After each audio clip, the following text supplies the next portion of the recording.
Welcome everyone. Once again, this is your host Shailesh from New Zealand World News. I'm bringing you back policies of New Zealand election 2023, just 2 days away from the election. Saturday is the last date. If you haven't voted, please vote.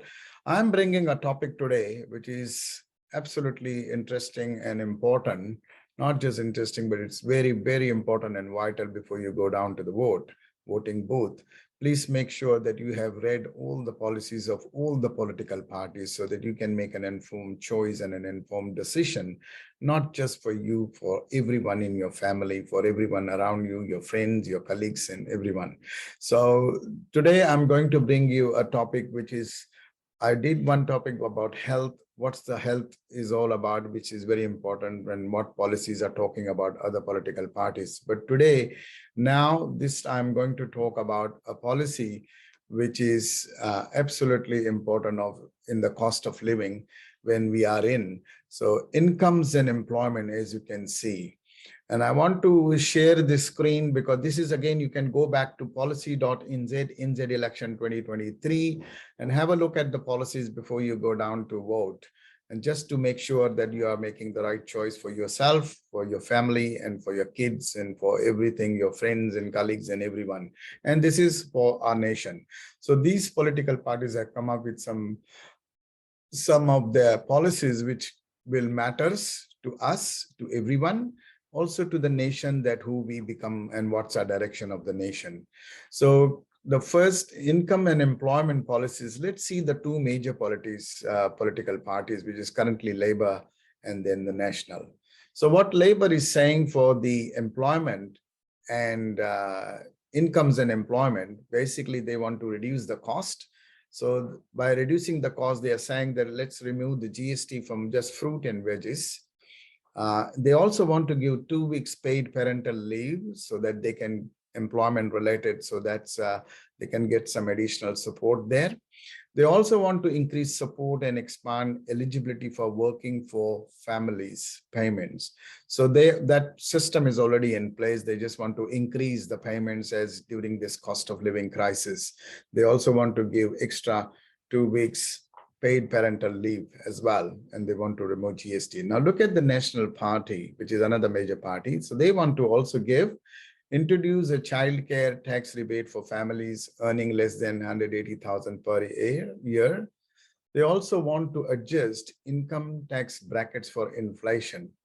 Now, this is something which is employment that abolish fair pay agreements. So there was a fair pay agreement reached by the current government, Labour Party, and was put in place, but they want to reverse that. So they want to completely reverse that. And who is agreeing with these things, the other policies, which we can see here, is ACT Party also wants to remove that. But ACT also wants to go 67 for the retirement age. And they want to introduce, so that from an employment and for income point of view, incomes and employment point of view, the only one policy they want to do is introduce a two-rate income tax system.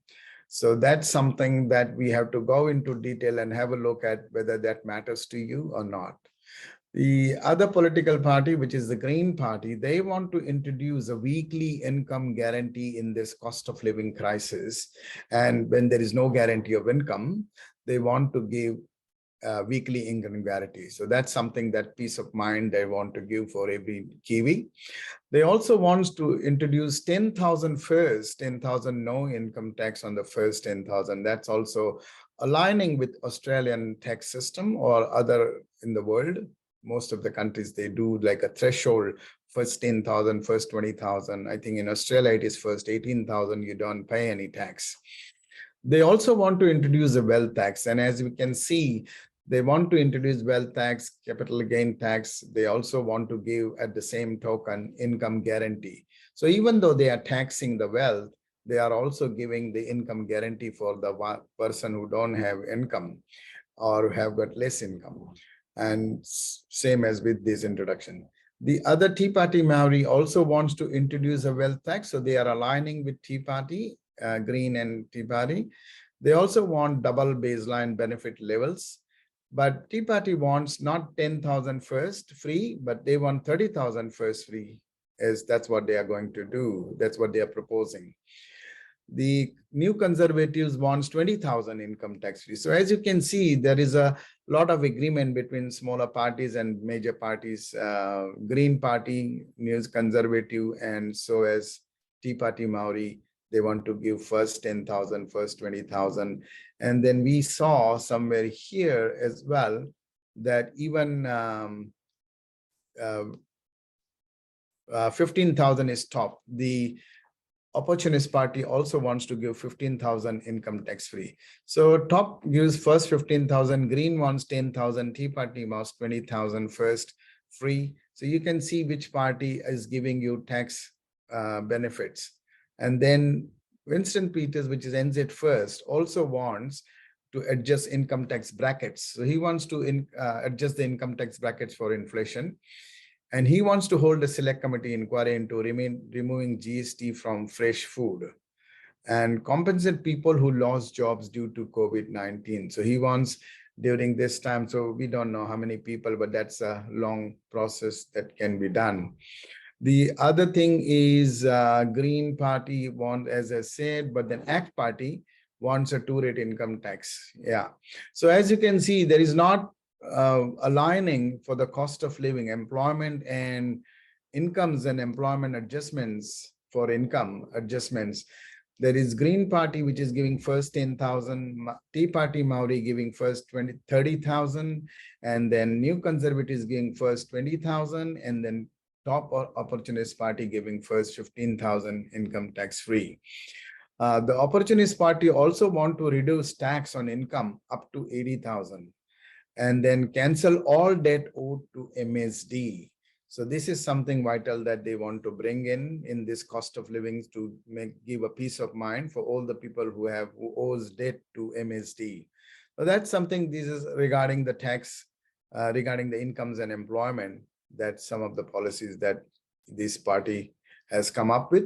And I think what resonates with you, what is aligning with you, you please make an informed choice of your own. But make sure that whatever you do, go through the whole table, go through what really matters to you now. Do you want 10,000, 20,000 or 30,000 now? Or do you want to, just wait for other policies to kick in after a year or after 2 years? That's your choice completely. But I think from the cost of living crisis point of view, we need immediate help. We need immediate support, not after 1 year or after 2 years. So whoever is giving these benefits and whoever is asking how they are paying for it, if you get a clear answer from them and justification, then you are feel free to vote for those policies. These policies are vital for your family, for yourself as an individual, as a family. Family tax credits is very important, which is continues to be doing that. Minimum wage is also there, which the current government is already increasing and doing. So you got to look at all those aspects which is affecting your income in the shorter term, but not just shorter term or long term, but on a long-term basis, rather than just for a temporary fix. So make sure that you have policies sussed out from income point of view, from reduction of cost point of view, from savings of tax point of view, so that you can make an informed choice of those savings of taxes to spend where you want to, not where others are telling you to spend. With that, I take this opportunity to say once again, look into the policies and vote for, but go and vote irrespective of what policies you like or you don't like. But rather than liking and disliking, understand the importance of policies. Are they really applicable? Are they really achievable? Are they really be implementable? All those things you need to understand. I mean, it's not just saying I will give you this, but is it going to be realistic? That's also is important. And with the current government, whatever they have done, you have to look into that. With the current with the government that is going to come, we have to look into that. All of that you got to make sure before you make an informed decision to go and vote. But anyway, please go and vote irrespective of that. Don't be lazy not to vote. So this is my message to you. Go and vote, look at the policies, make sure that they are implemented, and that's all it matters. Once again, thank you so much once again for listening, and I will come back with you with another policy soon. Thank you. Bye for now.